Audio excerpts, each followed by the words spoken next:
Boa noite a todos. Sejam todos bem-vindos ao Centro Espírita Círculo da Luz. Também cumprimentamos aos nossos irmãos que nos assistem pelas nossas redes sociais online. Então, neste momento, vamos elevar os nossos pensamentos e que sejamos agraciados com a paz, com o amor que emana do Divino Mestre Jesus. Que sejamos todos alcançados nesta noite pelo seu amor, pela sua bondade e pela sua infinita misericórdia. Mas para isso nós precisamos estar receptivos para receber esse auxílio da espiritualidade maior. E todos aqueles que procuram esta casa estão em busca do alimento da alma, pois os espíritos amigos, nossos protetores, já se encontram aqui. Chegam aqui muitos antes de nós, para preparar esta casa, para sermos recebidos por nossos irmãos trabalhadores, que aqui estão para dar início ao trabalho de desobsessão coletiva desta noite.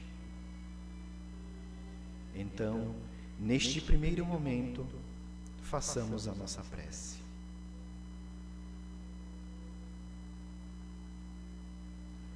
Mestre, sentimos neste momento que estamos sendo amparados, estamos sendo acolhidos e estamos sendo tratados e cuidados com todo o amor por esta equipe espiritual que aqui se encontra. Vamos agora mentalizar os nossos lares e todos aqueles irmãos que ali convivem conosco, a fim de que a espiritualidade amiga possa ir até nossos lares, visitando cada espaço. Assim, vamos mentalizando os cômodos da sala, os quartos, a cozinha. E se houver alguma entidade que se faz presente lá dentro e ainda não compreendeu a sua nova condição de desencarnado, te pedimos, Jesus, que esses irmãos possam ser trazidos para este centro espírita, sendo eles direcionados ao trabalho de desobsessão no andar inferior, onde nossos irmãos médios se encontram reunidos, a fim de que eles sejam assistidos, doutrinados, esclarecidos e encaminhados ao plano espiritual. Senhor Jesus, querido amigo, nosso irmão protetor, leve a Deus nosso Pai a nossa gratidão pela vida, pela grande oportunidade que representa esta reencarnação no cenário em que estamos e com quem nós estamos, para aprendermos, crescermos e nos tornarmos cada dia melhores. E assim, confiante que obtivemos auxílio do plano espiritual, que sempre está a postos e que sempre nos dá auxílio naquilo que pedimos e que somos merecedores, temos muito a te agradecer. Assim, te dizemos: Pai nosso que estás nos céus, santificado seja o teu nome. Venha a nós o teu reino, seja feita a tua vontade, assim na terra como nos céus. O pão nosso de cada dia nos dai hoje, e perdoa, Senhor, as nossas dívidas, assim como na medida do possível perdoamos aos nossos devedores. E não nos deixes cair em tentação, mas livra-nos de todo o mal. Pois teu reino, o poder e a glória para todos sempre. Que assim seja. Neste momento, voltamos o nosso pensamento nesta casa para fazermos a leitura do Evangelho.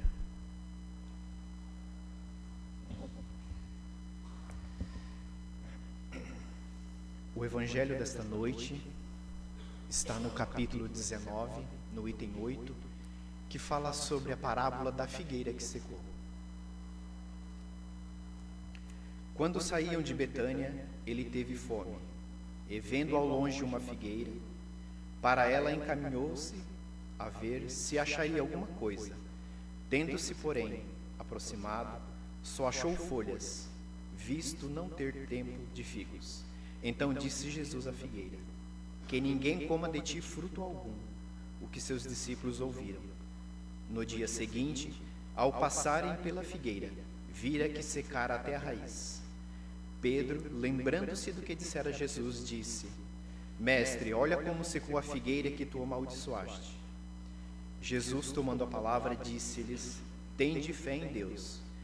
Digo-vos em verdade, que aquele que disser a esta montanha: Tira-te daí e lança-te ao mar, mas sem hesitar no seu coração, crente, ao contrário, firmemente, de que tudo o que houver dito acontecerá, verá que com efeito acontece.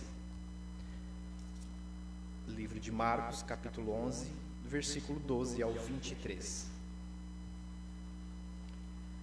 Neste capítulo, que fala sobre a parábola da figueira, era comum naquela cultura hebraica, na cultura em que Jesus nasceu, que Jesus viveu, que ele teve de cumprir a sua sublime missão. Os profetas, naquela época, eles expressavam alguma mensagem através de um fundamento espiritual, com sempre uma encenação simbólica, para que eles entendessem. Por isso que Jesus falava muito por parábolas. E nesse capítulo nós temos duas delas. Uma é a purificação do templo, quando Jesus estava chegando em Jerusalém, em que ele entra no templo e ele tem uma série de condutas falando com aquele povo que ali estava.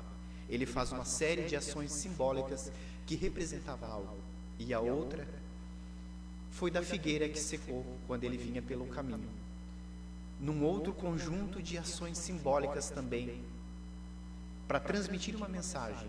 E o que nós podemos pensar, o que trazia essa mensagem da figueira que secou? Quando Jesus entra na cidade de Jerusalém, todas as suas ações são ações de julgamento, como se ele fosse o portador de um juízo, de uma sentença contra aquela cidade. Mas na real era isso mesmo. Jesus, ele entrou para ter uma sentença e ter um juízo dentro daquele templo, na cidade de Jerusalém. Só que logo após a passagem dele pela figueira, a figueira também seca. Então os fariseus, naquela época, eles questionaram Jesus sobre a autoridade dele, porque ele estava fazendo tudo aquilo, aquelas coisas. Ou seja, eles entenderam que por trás daqueles atos, daquelas falas que ele teve no templo e sobre a figueira, eles achavam que tinha algum simbolismo, alguma coisa que estava significando aquilo ali. Havia uma mensagem espiritual de condenação para aquele povo que vivia em Jerusalém naquela época. As práticas religiosas de Jerusalém, que haviam se afastado realmente daquela essência espiritual que era Jerusalém, em que essa essência, elas eram pregadas pelos profetas. E na verdade, era isso mesmo que aconteceu. Jesus foi lá para ter aquele juízo, para dar aquela sentença para aquele povo. Então a figueira no Velho Testamento, ela é um símbolo de Israel, é um símbolo da ação religiosa daquele povo. E o fato de Messias, de Jesus procurar um figo na figueira, representa uma espécie de aferição, uma espécie de prova, uma espécie de, como se fosse um teste. E como se Jesus buscasse em Jerusalém elementos espirituais que aquelas pessoas tinham condições de oferecer, porque ali nasceram profetas. Há mais de 1000 anos, aqueles missionários que nasceram e eles ensinavam a lei divina naquele local. Então era razoável que se esperasse daquele povo que eles entendessem o que Jesus queria dizer com aquela parábola que ele estava falando. Era razoável que se esperasse deles, com aquele povo, uma conduta mais condizente com aquilo que eles pregavam. E o fato de não encontrar esse fruto, o fato de a vida deles é simbolizado numa figueira, que ela é incapaz de dar frutos. Uma figueira que ela é florida, que ela é frondosa, bonita, cheia de folhas, que apresenta uma exuberância, mas que não é capaz de dar frutos. Ela representava apenas folhas. E quando Jesus passou e amaldiçoou a figueira e ela secou, é como se houvesse uma sentença, como se houvesse um juízo, no sentido de que a verdadeira religiosidade, a verdadeira espiritualidade daquele povo é aquela que se mede pelos frutos que a gente dá, não pela exuberância das folhas. Não bastam apenas palavras, falas bonitas, discursos maravilhosos. Não bastam tudo isso, por mais geniais e inteligentes que sejam esses discursos que o cristão faz, que o cristão fala. É preferível que um pequeno arbusto dê um fruto do que um arbusto grande com muita folhagem seja inútil, que não dê nenhum fruto. Então, essa figueira seca no Evangelho simboliza a fé sem obras. É aquela fé que não traz ação concreta e nenhum benefício. Então Jesus, quando ele amaldiçoou a figueira, que não dava frutos, mesmo que estava numa época de fartura das árvores estarem dando frutos, demonstra que a aparência, que a religiosidade sem a prática do bem, ela é inútil, ela é infrutífera. Então esta parábola aponta para aqueles que demonstram um fervor religioso em público, mas não praticam o bem cotidiano, no seu dia a dia, nas suas relações com o próximo, agindo com falsidade e muitas vezes com uma falta de sinceridade. Então, mais uma vez, o Espiritismo enfatiza que a fé verdadeira, ela se manifesta através de ações que visam o bem comum e também a transformação moral do indivíduo, o que inclui a prática da caridade, a prática do amor, do trabalho voluntário, essa busca do amor ao próximo. Além de tudo, mais ainda, esse autoconhecimento, a busca de se conhecer a si mesmo. Essa parábola também a gente pode entender como um convite de uma autoavaliação. É a busca por uma fé que inspira ações positivas e transformadoras na nossa vida, tanto para nós como para aquelas pessoas que vivem ao nosso derredor. Então, resumindo essa parábola da figueira que secou, no Espiritismo, reforça essa importância da nossa fé ser uma fé ativa, que se traduz em obras e ações, que promove o bem e a nossa evolução espiritual. Demonstra, assim, que a religião, ela deve ser vivida na prática do dia a dia. Este é o Evangelho que nós trouxemos da noite. Nós passamos a exposição para a nossa irmã Thaís Pisoni, trabalhadora do Allan Kardec. Vamos vibrar para que ela, com todo o seu conhecimento, com todo o seu estudo, e que nós tenhamos muito aprendizado, que ela trouxe o tema hoje, mediunidade, diálogo entre ciência e o Espiritismo. Fica à vontade.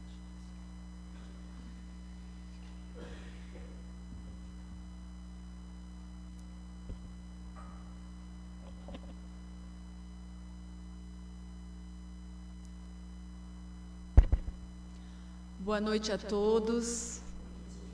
Sempre uma alegria estar numa casa de oração, e ainda mais quando a gente escolhe. É sempre uma escolha muito assertiva, e isso nos faz sermos privilegiados. E na noite de hoje, nós vamos então fazer uma conversa a partir de uma notícia que acredito que a maior parte de quem está aqui hoje viu, nem que seja o título, enfim, teve conhecimento, no final de fevereiro, começo de março, sobre a divulgação de uma pesquisa realizada pela USP, a renomada Universidade Pública de São Paulo, em conjunto com outras renomadas instituições que produzem ciência, de que esses pesquisadores desse grupo revelaram que médiums, que são as pessoas com sensibilidade para receber e interagir com o mundo espiritual, uma definição bem simplesinha, porque na verdade ao longo da palestra a gente vai adentrar nisso, que os médiums, pessoas com uma sensibilidade para perceber e interagir com o mundo espiritual, apresentam alterações genéticas que não estão presentes em pessoas da mesma família desse médium e que não possuem essa sensibilidade. Bom, isso é, tipo assim, uma definição extremamente reduzida, um fragmentozinho do que é, o que a pesquisa se propôs a fazer e o que ela descobriu. Bom, então, a partir dessa notícia, que foi uma notícia, assim, recebida pela comunidade espírita com bastante alegria, por ela vir colocar na pauta da sociedade, na pauta da internet, de forma positiva, né, um conhecimento que nós que frequentamos uma casa espírita, que frequentamos a doutrina, estamos habituados ou estamos nos habituando. Bom, para continuar então o tema, eu quero só ver aqui um combinado.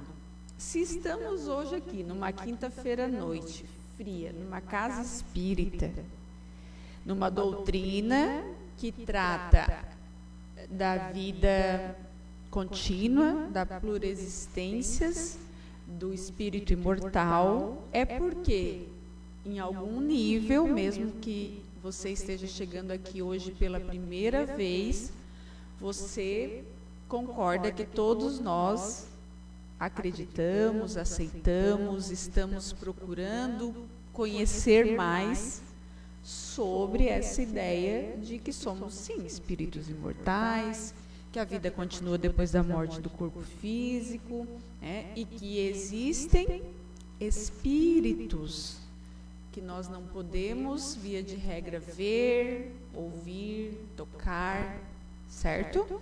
Então, assim, não preciso convencê-los disso, porque para a gente seguir no tema mediunidade, a gente, no mínimo, tem que aceitar que está numa casa espírita, né? E que o espiritismo trata desses assuntos. Por quê? Porque também preciso a gente entender o seguinte,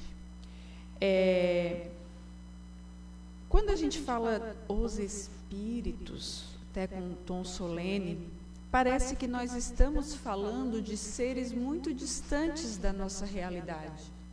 Mas certa vez eu ouvi uma explicação que me convenceu, que fez tanto sentido, que eu gosto muito de compartilhar. Que quando a gente for falar assim, mas os espíritos, a gente falar assim, mas as pessoas, aí a gente vai dizer, opa, as pessoas que eu não vejo, mas eu sou uma pessoa também. Então, peraí, quer dizer que eu também sou um espírito. Então, gente, não tem nada de místico. Espíritos são pessoas que já não estão no corpo físico. E nós somos espíritos com um corpo físico temporário nessa existência. E que já tivemos outros corpos e que virão outros corpos nas outras existências. Logo, se todos somos espíritos, o que é a mediunidade? A mediunidade é, basicamente, a comunicação entre duas ou mais mentes. E essa comunicação, ela pode ocorrer de uma mente encarnada com uma mente desencarnada, de duas mentes desencarnadas e de duas mentes encarnadas. Quando eu digo duas, podem ser mais, tá? Pode haver grupo aí também no WhatsApp do plano espiritual, né? Não somente duas mentes. Só que essa comunicação entre os espíritos, e todos nós somos os espíritos, nos leva então a já entender o seguinte, que a mediunidade não é uma exclusividade, não é um conceito exclusivo da doutrina espírita. Ou, melhor ainda, não está presente somente em seguidores, em simpatizantes, em pessoas que aceitam a doutrina espírita, porque é uma faculdade natural do espírito. E todos nós somos espíritos, e eu vou precisar repetir isso algumas vezes. O que então tem de diferente na doutrina espírita em relação à mediunidade e a essa comunicação entre uma mente encarnada com uma mente desencarnada. É que a nossa doutrina, ela se propõe a falar, apresentar, explicar, esmiuçar, acolher, sem nenhum tipo de mistificação, sem nenhum tipo de tabu, sem dogma. Tratar de forma natural aquilo que faz parte da existência espiritual dos filhos de Deus. Certo? Então, assim, não somos privilegiados, apenas estamos nos colocando aberto a também conhecer, compreender e entender este assunto que em outras denominações, por muitas vezes, é tratado de forma secreta, mística, como sobrenatural, enfim, sem ser como qualquer outro assunto sério da vida humana, tá bom? Enfim, o estudo, né, da USP, ele aponta que essas mutações genéticas foram detectadas em genes, e são milhares, tá? Que estão ligadas ao nosso sistema imunológico. O nosso sistema imunológico são as células soldadinhos que estão ali preparadas para reagir a qualquer interferência do meio, né, no nosso organismo físico. Então vejam que se a mediunidade é a comunicação entre mentes, e se as células com mutações genéticas responsáveis pela defesa do nosso organismo, elas são diferentes nos médiums, percebam como realmente a ideia do espiritismo de ser uma religião, uma filosofia e uma ciência, ela sempre vai fazer sentido, né? Por quê? Porque o médium, como a gente vai esmiuçar aqui, ele tem essa capacidade um pouco mais ampliada de se comunicar, de se relacionar com o plano espiritual. Logo, é normal que ele tenha células de defesa que reajam a essas interferências do meio ambiente, mesmo que seja um meio ambiente que não pode ser tocado. Por quê? Porque dependendo do tipo de comunicação que nós estamos tendo, com quem nós estamos nos comunicando mente a mente, essa troca, essa partilha, essa relação pode vir, sim, a nos afetar o nosso corpo físico, nosso campo neurológico, ou seja, é o entrelaçar esse caminho, esse ciclo de relação entre o nosso ser espiritual e o corpo físico que ele está habitando, certo? Só que isso, né, a ciência começou então agora a estudar com seriedade em 2000 e nos anos 2000 agora, e 20 e poucos, né, aquilo que a doutrina espírita já vem então nos mostrando, já vem nos proporcionando o estudo há mais de 160 anos, a partir da codificação por Allan Kardec. Isso a gente que estuda a doutrina espírita já sabe, né, que há essa relação, essa troca de um influenciando o outro, e provocando alterações mentais, alterações corporais, de sentimentos, de energia, de todo tipo de matéria, nessa relação do plano espiritual com o plano material. Só que o estudo, ele é só um ponto de partida dessa reflexão da noite de hoje. O objetivo é falar da mediunidade, sim, à luz da doutrina espírita, como já estamos fazendo. Porque a doutrina espírita compreende que a mediunidade, ela não é por este fato médium. Isso está no item 159 do capítulo 14 do Livro dos Médiuns, né? Então, isso significa que a mediunidade, ela é uma faculdade natural do ser humano e uma ponte entre esses dois mundos. Porque se nós estamos numa doutrina que diz que nós conseguimos nos comunicar com aqueles espíritos que já não estão mais na vida corpórea aqui na Terra, de alguma forma a gente precisa se comunicar com eles. precisa existir algum meio, alguma ferramenta que faça esse mecanismo de emissor e receptor. E é a mediunidade que Deus disponibilizou, essa faculdade natural, para que nós façamos essa comunicação, que sirva de telefone, de aparelho celular, para a gente fazer essa troca de informação. Certo? Só que, como eu disse, né, não é um privilégio exclusivo de ninguém. Ou seja, se não é um privilégio exclusivo de ninguém, significa que todos nós, todos os espíritos criados por Deus, são médiuns, em algum nível.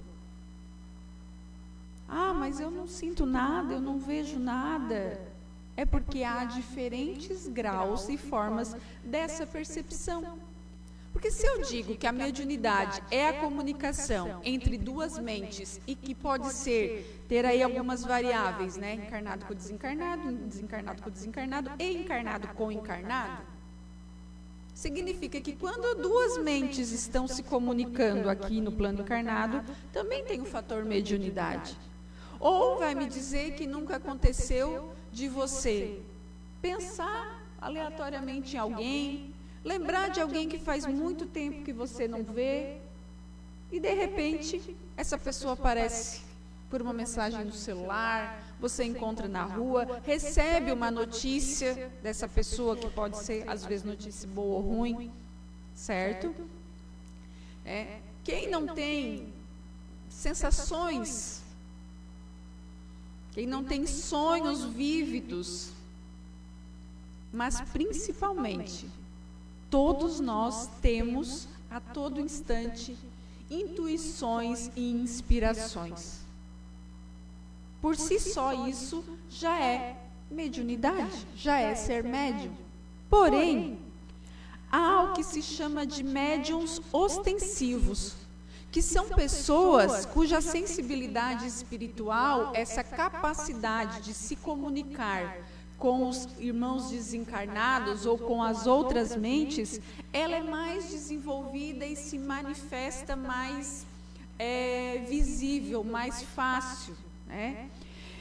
São aquelas pessoas que veem, que ouvem, que psicografam, como, né, Chico Xavier, o médium mais conhecido por nós, pela nossa geração. Pessoas que aplicam passes e que têm intuições claras quando estão aplicando passes em alguém, ou que efetivamente percebem as presenças espirituais com muita nitidez. Mas, né, não é porque a gente não tem essa capacidade tão latente que nós não sejamos médiums, sim. Ao estar aqui na frente, conversando, palestrando, trazendo uma informação, é nítido que a gente está aqui recebendo uma influência de outras mentes. Por vezes, a pessoa que está coordenando um estudo, no final ela pensa assim, mas como é que eu falei tal coisa? Eu não sei nem de onde que veio aquilo, eu não sei nem se eu algum dia já aprendi isso. É porque ela com certeza está recebendo a assistência dos bons espíritos para se inspirar. E isso, gente, é em todas as esferas da nossa vida. No mínimo, tá? Se você ainda não está convencido de que tem essa capacidade de percepção, minimamente, no mínimo, a doutrina espírita nos diz, e a maior parte das religiões, de que nós temos um mentor, um anjo de guarda, um guia, enfim, cada um chama. Na doutrina espírita nós temos o nosso mentor ou nossa mentora, e que está sempre buscando nos inspirar para o caminho do bem, para a coisa certa, para que nós cumpramos o nosso propósito. Esse espírito é também uma pessoa como nós, está se comunicando conosco mente a mente, logo, mediunidade. E essa sensibilidade, né, da nossa natureza espiritual faz parte dessa nossa jornada de espíritos imortais, né, que estamos numa jornada de aprendizado. Aqui na doutrina espírita, sempre que a gente vai estudar um tema, a gente precisa ter em mente que nós somos um espírito imortal e que vai existir em diversas vidas corpóreas. Porque se nós tentarmos encaixar os conceitos e os ensinamentos da doutrina espírita somente nessa vida, pode ser que não faça sentido e que a gente não dê conta. E para que as nossas existências elas aconteçam proveitosamente, para que a gente possa ir superando as nossas más inclinações e nos melhorando e progredindo, né? Cumprindo a lei do progresso, que é uma lei natural de Deus, que nós evoluamos enquanto espíritos, Deus coloca algumas ferramentas disponíveis para a gente, e uma delas é a mediunidade. E quando alguém vem com essa faculdade latente, é porque ela é mais ainda uma ferramenta de educação para a sua alma e para as outras almas que estão ao seu redor. Isso faz com que a mediunidade, então, não seja uma curiosidade, um aspecto místico ou um aspecto, né, que a gente, como criança, trata como algo sobrenatural. E não espero que a geração atual não faça mais isso, mas no passado alguns de nós pode ter sido travesso e feito aquelas brincadeiras do compasso, do copo, né? Isso não é brincadeira, não é para servir de curiosidade ou tratado como algo sobrenatural, certo? É uma ferramenta educativa, por isso muito séria. E o Espiritismo, então, nos ensina que se ela é uma ferramenta de educação da alma, ela é dada para o bem e não para o mal. E quando mal utilizada, a mediunidade se transforma aí sim em motivo de sofrimento, de desajuste, né? Por quê? Porque ela também vem como uma prova e ao mesmo tempo uma missão. Porque se ela é uma ferramenta de fazer o bem e você precisa se melhorar enquanto espírito, você tem algumas provas a vencer para superar o que você tem de imperfeição. E a mediunidade, ela é um instrumento para você se provar, se você vai fazer bom uso dela. De que forma? Utilizando ela como uma missão para ajudar o próximo. No livro Missionários da Luz, psicografado por Chico Xavier, né, da série aí que começa com o Nosso Lar, o espírito André Luiz nos traz o exemplo de uma médium chamada Raquel, que era uma pessoa que enfrentava dores físicas, que ela tinha problemas familiares, principalmente na ordem conjugal, com o marido com problemas alcoólicos, enfim, outras questões, né, que causavam algumas limitações emocionais nela, mas que se mantinha firme na sua tarefa espiritual, mesmo com todos os problemas, porque ela compreendia que a sensibilidade mediúnica dela era uma forma de servir a Deus, era a missão dela. Isso é que a mediunidade se propõe, que seja um trabalho e uma doação, mas uma doação que tem gente que a vida inteira vem com uma mediunidade tão ostensiva, né? A gente já ouviu falar de pessoas que nem são da doutrina espírita, para não usar o exemplo do Chico Xavier de novo, que tem aí uma mediunidade muito ostensiva, de saber lidar com plantas, de saber, né,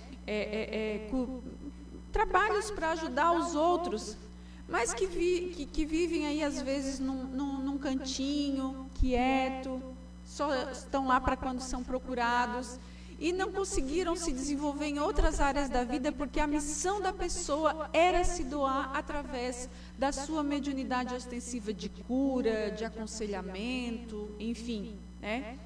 Mas isso deve ser feito com humildade e muita responsabilidade. Por isso que a gente está falando aqui com toda seriedade, estudou para estar aqui para não falar besteira, espero, né? Sobre esse tema, porque você não vai ver numa casa espírita esse tema sendo tratado, ou exercitado, ou praticado de forma pitoresca, de forma espetacular, porque é algo sério, é uma ferramenta de Deus para o bem. E aí, na questão em O Livro dos Espíritos, os benfeitores nos explicam nas questões 459 a 465 que os espíritos influenciam as nossas vidas muito mais do que imaginamos. Muitas vezes são eles que nos inspiram pensamentos, ideias, sentimentos. E aí é a mediunidade, então, que é esse canal mais consciente dessa relação.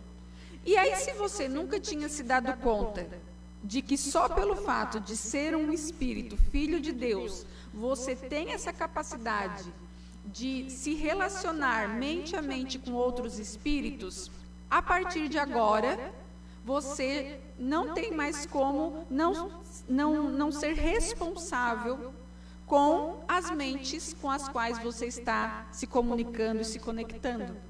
Porque se na maior parte das vezes nós estamos sendo inspirados e intuídos e as nossas ideias direcionadas pelos espíritos que estão em vantagem em relação a nós, porque nós não os vemos e eles nos veem, a capacidade deles de, vamos usar o verbo, de nos manipular é muito maior. Mas a gente tem o livre-arbítrio de escolher com quais mentes nós nos comunicamos através desse aspecto mediúnico no dia a dia. Então, por isso que é um tema de muita responsabilidade. E como reconhecer, então, essa mediunidade ostensiva, vamos assim dizer? Ela se manifesta de muitas formas, e de formas bem particulares para cada pessoa. Eu gosto de dizer que aqui não tem assim, não vim trazer uma receita de bolo, porque quantos bilhões e trilhões de espíritos Deus criou, e cada um de nós é uma individualidade, ninguém é igual, a sua mediunidade, a sua sensibilidade também vai se manifestar diferente, para cada um é diferente. Mas, via de regra, né, quando você tem assim, percepções espirituais, sensações sutis, sentimentos, é muito mais no campo da mente e dos sentimentos do que efetivamente você esperar ver um fantasma. Você não vai ver um fantasminha naquele estereótipo do lenço branco volitando. É muito mais no sentir, é os olhos da mente, são os ouvidos da mente. Sonhos lúcidos e premonitórios que parecem mais vívidos do que a própria vida. Os sonhos dizem muito sobre nós. Emoções desproporcionais em certos ambientes. Por que a gente se sente tão bem na casa espírita? E, de repente, em outros ambientes, ou na casa de alguém que você não entende por que não consegue ficar na presença daquela pessoa. A pessoa não te fez nada. Ou tem gente que, às vezes, tem pessoas que não conseguem frequentar ambientes que são da nossa rotina, como o supermercado, nos primeiros 5 dias úteis do mês, que está muito cheio, né? Porque não se reconhecem sendo influenciados por toda aquela mente, estão desguarnecidos, né? Não sabem com que estão se conectando. E aí a gente... É muito lindo porque o estudo sempre faz conexão com o Evangelho. Nosso irmão falou que o Evangelho, a parábola da figueira, fala em autoconhecimento. Jesus dizia, conhece-te a ti mesmo e a verdade se revelará. O Espiritismo a todo momento nos convida a nos conhecermos, a fazermos a reforma íntima. Por quê? Porque eu só vou reconhecer que eu não estou me sentindo bem, que eu posso estar me comunicando com alguém, com uma mente que não está me passando coisa boa. Se eu souber quem eu sou, o que eu penso, qual que é a minha verdade. Então não é autoajuda, é autoconhecimento.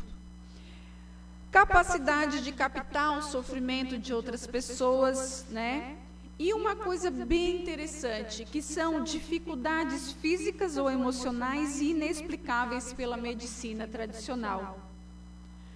Muitas das vezes, não que não exista doença física e que a gente não tenha que usar de todos os recursos que a medicina, que o campo da matéria na Terra tem hoje cada vez mais para cuidarmos das nossas doenças físicas e emocionais. Muito pelo contrário.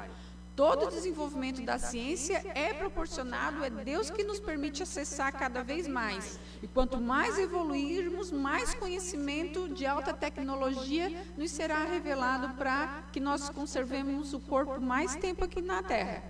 Mas muitas das vezes, como a gente tem, como eu lembro que no começo eu falei, né, tem que acompanhar aqui a minha linha de raciocínio. Se nós, olha, gente, eu chego assim a me arrepiar e me emocionar quando eu trato desse assunto assim que vem as ideias. A ciência acaba de revelar, descobrir no estudo da USP, que médiuns bem ostensivos, com capacidade ostensiva, têm mutações genéticas nos genes que cuidam da nossa defesa do organismo. E eu disse para vocês que faz sentido quando a gente entende que nessa comunicação de mente-mente, pode, inclusive, influenciar e afetar o nosso corpo físico, os nossos neurônios, as nossas sinapses. Aí, o que acontece? Quantas vezes, duvido se alguém aqui já não investigou algo, teve algo, ou conheceu alguém que tinha algo, uma dor, uma emoção não resolvida que somatizou no corpo, investigou, foi revirado do avesso, fez não sei quantas ressonâncias magnéticas, PET scan e tudo mais, os exames mais modernos, pula de galho em galho de médico e não é nada. E aí começam a olhar de atravessado achando que a pessoa está louca, que a pessoa gosta, né, tem aquelas manias de ir médico. E aí ela não aguenta mais, porque ela sente a dor, e a dor realmente é física. E aí um dia, um abençoado, alguém, ela se abre e ela consegue chegar na casa espírita e vai num atendimento fraterno e os irmãos do atendimento fraterno percebem que essa pessoa está num desequilíbrio espiritual muito grande. E aí ela resolve se permitir, né, se curar, se desenvolver, estudar, se melhorar, começa a frequentar a casa espírita, começa a praticar o bem, começa a cuidar de si também no campo espiritual, e quando vê dali 6 meses, um ano, a vida da pessoa mudou, ela já nem lembra mais o que estava sofrendo. Né? Então veja como faz sentido a questão dessas mutações genéticas, porque sim, tudo começa no campo espiritual, e quando a gente não resolve no campo espiritual, o nosso perispírito, o nosso corpo começa a ser afetado. E aí, uma hora, o corpo grita. O corpo é afetado, porque ele é uma máquina para servir ao espírito. Né? E eu não estou dizendo, gente, eu estou aqui com muita responsabilidade dizendo, não abandonem tratamento médico nenhum, porque existe sim o comprometimento do corpo físico que deve ser tratado com a medicina. Mas percebam, principalmente os males emocionais, que são aí o que mais nós temos de pandemia nos tempos atuais. Na maior parte das vezes, eles começaram com essa questão dessa comunicação entre mentes que não foi boa e que foi evoluindo para uma doença mental emocional. Certo? Que compromete. Ah, mas eu tenho aqui ó, falta de serotonina, daí eu tomo remédio, daí eu melhoro. Sim, é que lá atrás já foi tão comprometido que chegou a afetar sim a parte física e agora você precisa repor substâncias no seu corpo. Né? Então, gente, assim, ó, isso que nesse ponto que eu falei agora, é importante lembrar que a mediunidade não é um sinônimo de desequilíbrio, tá? Mas, quando ela não é compreendida, ela pode gerar medo, pode gerar ansiedade, pode gerar confusão, porque a gente só tem medo daquilo que a gente não conhece. E eu lamento muito, a gente fala muito assim nos estudos, né?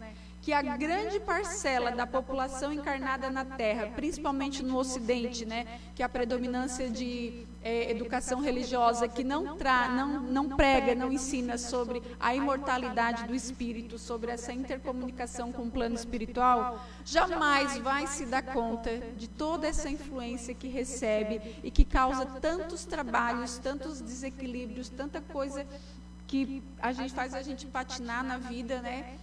Na verdade, era do campo espiritual. Então, a gente está aqui conhecendo a gente desmistifica. E a gente entende que não é sobrenatural.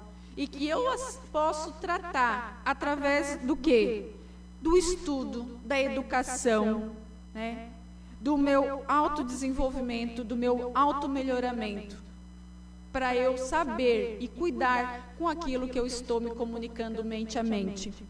E aí, gente, no capítulo 14 de O Livro dos Médiuns, Kardec nos apresenta os diversos tipos de mediunidade. Também são tópicos que eu não vou me aprofundar, porque cada um deles daria um seminário. E aí é por isso que nós temos em todas as casas espíritas e aqui no Círculo da Luz, tenho certeza que várias ofertas de grupos de estudo, que é onde a gente se aprofunda nas minúcias da doutrina para conhecer, para nos educar, para nos melhorar. Nós temos a mediunidade de efeito físico, que hoje em dia ela já não é mais vista, ela já não é mais motivo de espetáculo, como foram as mesas dançantes lá nos primórdios de Kardec. Por quê? Porque os espíritos já não precisam mais nos convencer da sua existência. Eles já fizeram isso na época da codificação. O propósito agora é o automelhoramento, é o progresso moral da humanidade. Mas ainda existe, né, alguma coisa ou outra. Se existe é porque tem alguma finalidade para o bem. Os médiuns de cura, a questão auditiva, a vidência, a intuição, como eu disse, a psicofonia, que é o mais comum hoje em dia, até porque é o meio mais fácil, né? Pela fala, quando um espírito nos intui, pela fala eu consigo, aqui em 40 minutos, repassar muito mais informações para vocês do que se eu for escrever. A fala ela é mais ágil, né? A psicografia e entre outras questões. Então, gente, quando a gente tem alguém que lê mão, quando a gente tem alguém que lê borra de café, e a pessoa, ela pode sim ter uma mediunidade ostensiva, né, para a qual ela está fazendo um outro uso que não trabalhando numa casa religiosa. Como eu disse, a mediunidade não é exclusividade da doutrina espírita. E aí, cada uma dessas capacidades mediúnicas, né, elas têm uma finalidade em comum, que é aproximar o homem de Deus através da verdade e do bem. Quando eu falo do bem, a gente chega num ponto que é extremamente importante, que é a mediunidade com um compromisso moral. Porque se não é sobrenatural, se não é curiosidade, se não é espetáculo, qual que é a finalidade? É o compromisso moral. Que o seguinte também aqui, outra questão a esclarecer. Mediunidade ostensiva, gente, não é sinônimo de ser santo, de santidade. Há médiuns muito poderosos, como a gente também já viu nesse nosso tempo, com uma grande capacidade de cura, por exemplo, de vidência, que estão muito distante do bem. Muito distante do bem. E, pelo contrário, pessoas de uma grande elevação moral, pessoas que se dedicam, que se doam ao próximo abnegadamente e que não têm nenhuma sensibilidade ostensiva, porque para fazer o bem a gente não precisa de mediunidade, basta querer, né? E por que acontece isso? Que mediunidade não é sinônimo de santidade, porque a faculdade em si, ela é neutra. Deus nos deu a capacidade de sentir, de nos comunicarmos entre mentes e cabe a nós decidir qual o uso que a gente vai fazer dela.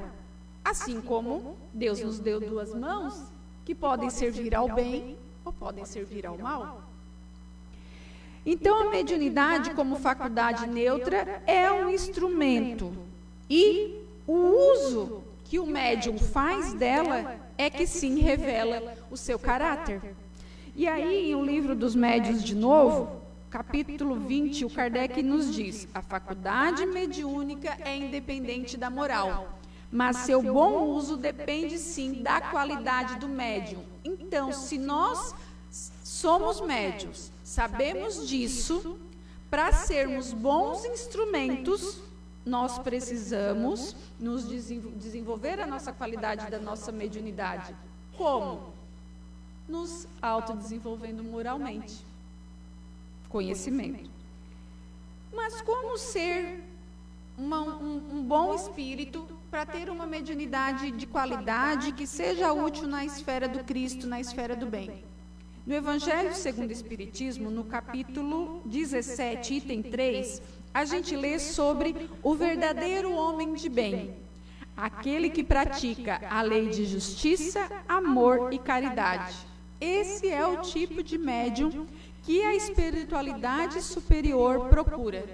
Não o que é perfeito, não é a pessoa perfeita, porque não tem um de nós aqui que esteja hoje na Terra encarnado que é perfeito, porque senão aqui a gente não ia estar, isso é fato. Mas aquela pessoa, aquele médium, aquele filho de Deus, aquele espírito em evolução que está disposto a se transformar em uma versão melhor.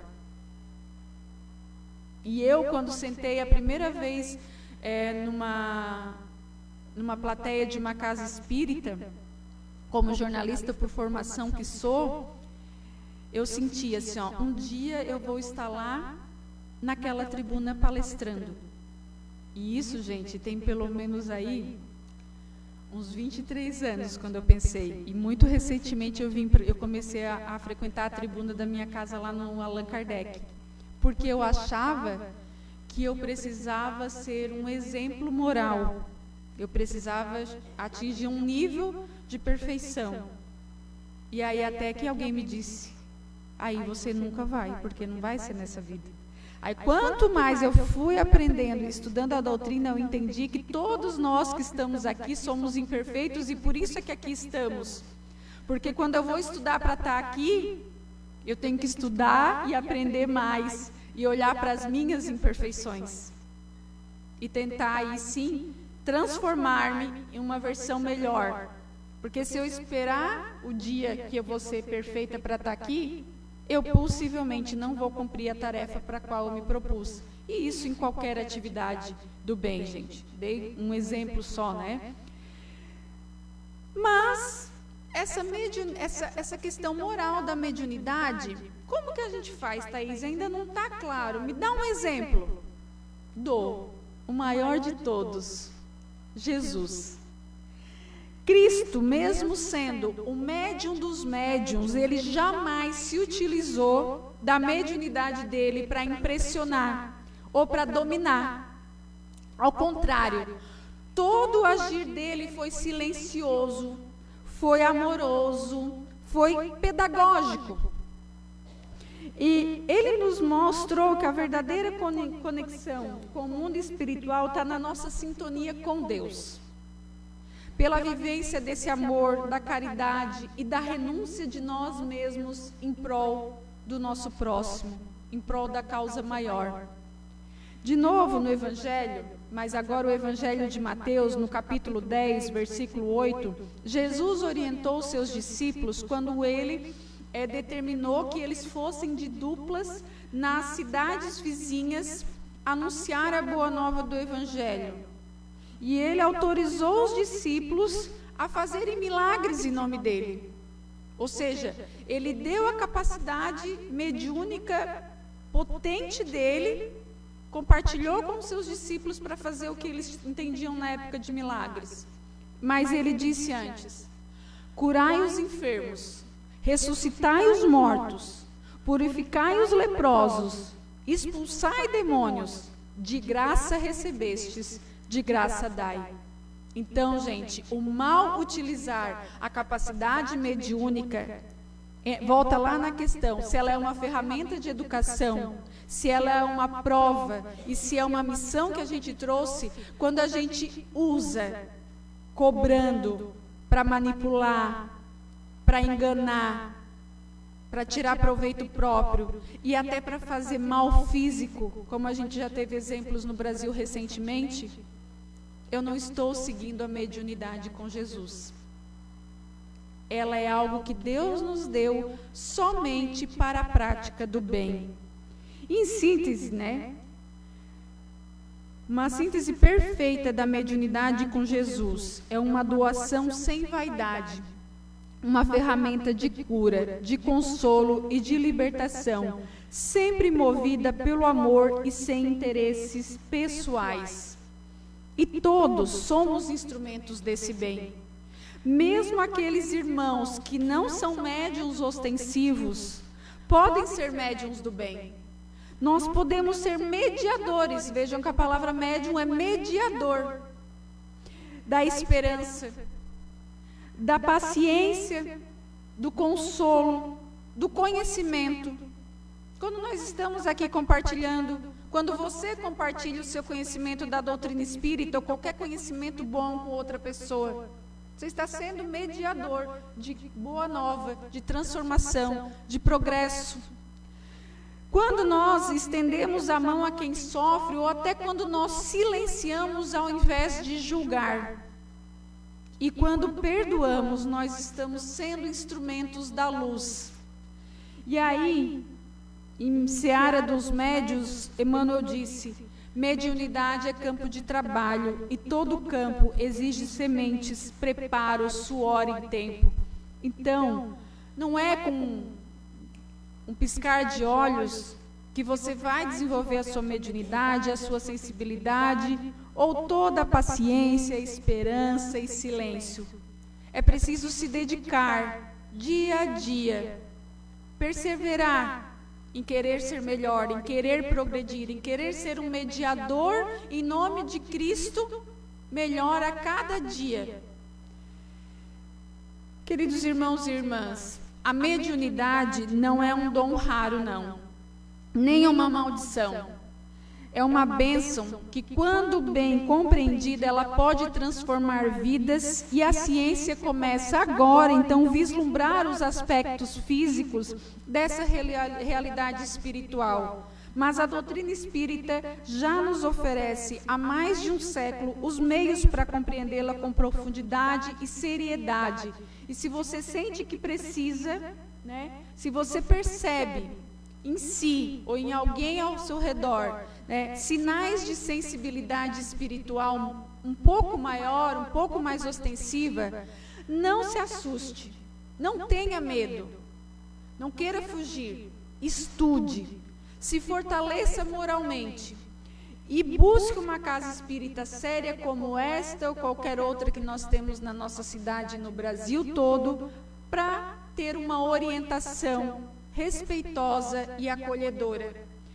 E se você, que não sente nenhuma sensibilidade a mais do que as intuições, as inspirações do dia a dia, ainda assim, é chamado sim, ao trabalho do bem. Somos todos médiuns da vida, médiuns de Deus, e quando nós abrimos o nosso coração para servir, o trabalho se revela à nossa frente. Emmanuel fecha para a gente: o médium verdadeiro é o servidor do Cristo. Onde estiver, leve paz, semeia a esperança e sustenta a tua fé. Muito obrigada pelos olhares atentos e generosos, e que a paz de Cristo permaneça conosco. Que assim seja.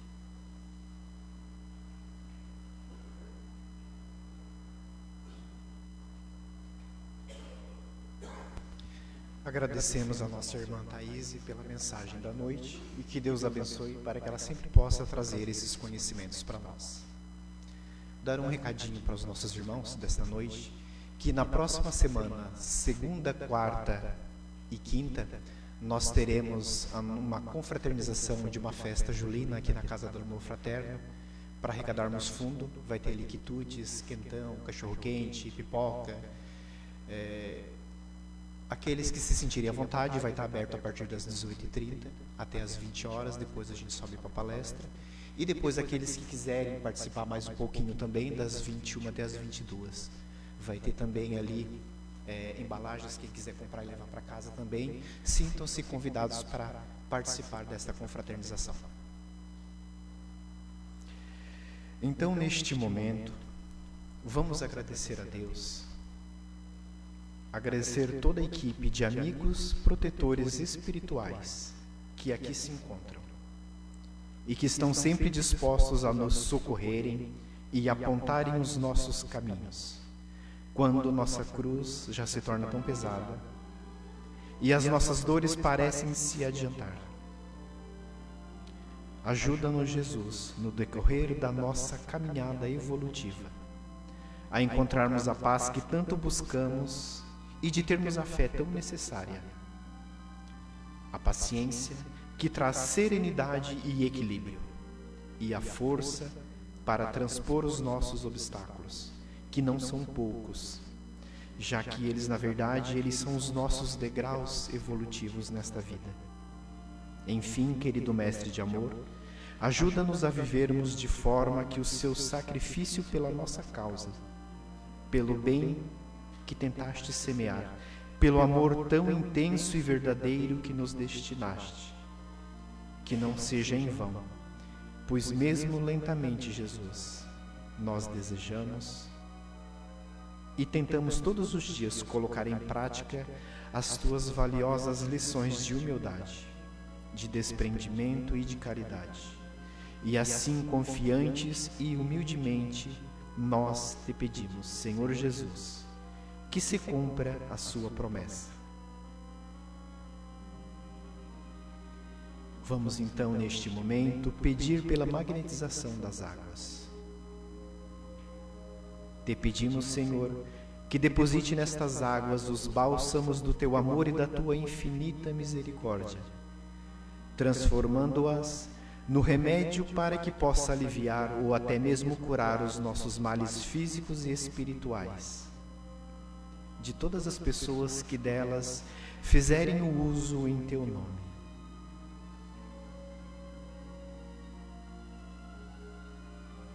E agora, Mestre Jesus, também te pedimos o teu auxílio, pelos nomes que foram colocados nas urnas de encarnados e desencarnados.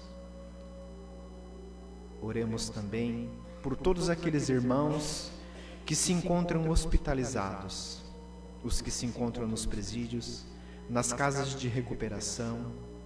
Oramos pelas crianças que estão ao abandono.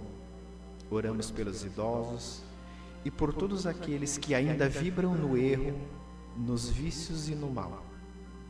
Oramos também por aqueles que perderam seus entes queridos. Que a bondade infinita do alto possa envolver a todos, esses irmãos, neste momento, assim, recebendo eles de acordo com a sua necessidade e o seu merecimento. E nós, Senhor, que aqui estamos na tua casa de oração, mesmo sendo nós espíritos errantes e cheios de tropeços, mas sentimos a tua mão amiga a nos erguer, pois sabemos que sempre estás conosco. Vamos então, neste momento, nos prepararmos para o passe. O passe é transfusão de energia, onde a espiritualidade amiga envolve a cada um de nós, com suas energias de paz, de harmonia e de saúde. Vamos sentindo como uma luz a penetrar todo o nosso ser, entrando pelo nosso centro coronário, reabastecendo todos os nossos centros de força vital neste momento. O passe é o momento de amor do nosso Pai Maior para com todos nós. Por isso te pedimos e te dizemos: Pai nosso que estás nos céus, santificado seja o teu nome. Venha a nós o teu reino, seja feita a tua vontade, assim na terra como nos céus. O pão nosso de cada dia dai-nos hoje, e perdoa, Senhor, as nossas dívidas, assim como na medida do possível perdoamos aos nossos devedores. E não nos deixes, Senhor, cair em tentação, mas livrai-nos de todo o mal. Em nome de Deus, de Jesus e da cúpula espiritual do Círculo da Luz, damos por encerrado os trabalhos de desobsessão coletiva da noite de hoje. Uma boa noite a todos e que a paz de nosso Pai Maior esteja conosco. Que assim seja.